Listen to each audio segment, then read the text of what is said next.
Jesus is the Christ, the Son of the living God. Hi guys! Dito ko ngayon sa Seoul na naman. As usual, ito ang makikita ngayon. Sobrang init. Yung mga kulay green na trees na yan, starting next month, magiging kulay yellow na ang kanilang dahon. Ngayon parang nag-start na silang magkulay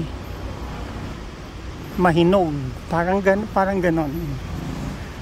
So ang gandang tingnan na naman yan. Pero sa panahon ngayon sobrang init pa, grabe. Ang init ng panahon ngayon. It's my second chemotherapy. Kaya nandito ako ngayon papunta sa ospital. Ngayon parang ganda kasi parang ganito pa mga makikita.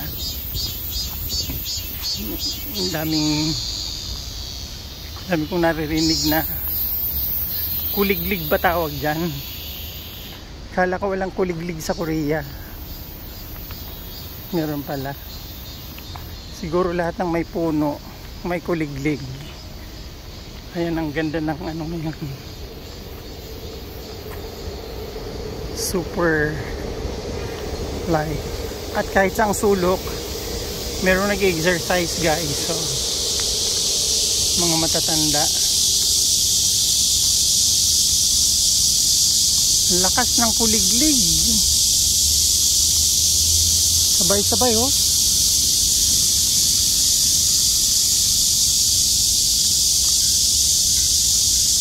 So, dito lang ako. Lapit na ako sa hospital. Munting kembot na lang. Ayan na yung hospital. Dito ito yung mga ramp ng mga nagpa-practice ng skater board.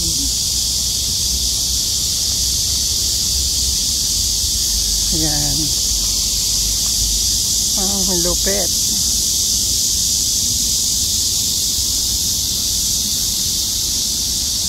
So, sobrang init pero sobra naman ang ganda ng ilalim.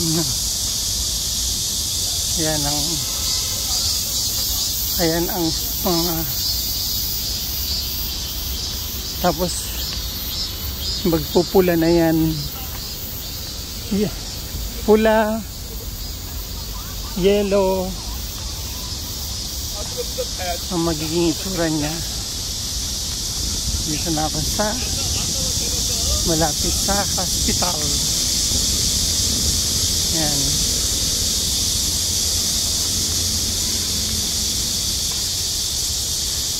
Hospital na.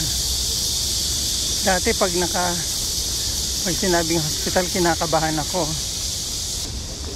Ngayon hindi na, sanay na ako sa hospital. At talaga nang, and besides, only Christ is the answer to all our problems and illnesses. Kaya dapat hindi tayo natatakot. Because Christ will provide everything we need. All we have to do is to trust Him. Hold on to the Word. Because the Word is the Holy Spirit who guiding us. And the Holy Spirit is God. Yes. Jesus is my Lord. Jesus is my Savior. And here I am now. Dito na ako sa hospital.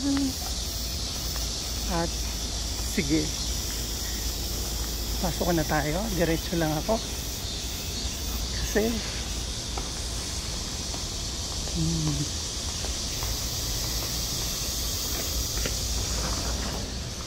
diretso na ako sa aking oncologist. Dito yan. Dito ang aking oncologist. dito.